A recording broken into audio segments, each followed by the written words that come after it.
Collect a variety of containers. If you are going to use normal size balloons, small glass ramekins are the perfect size.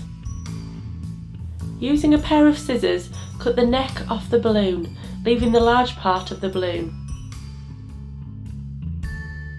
Then stretch the balloon over the container and secure the edges down with brown tape.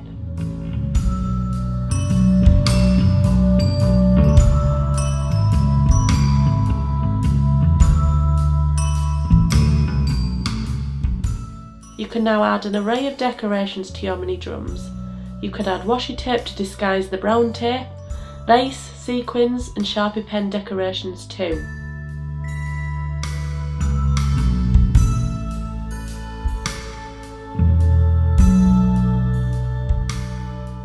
Continue to make these until you have a selection ready to play.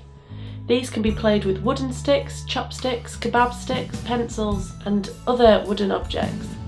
If they vary in size and shape, they will play various sounds.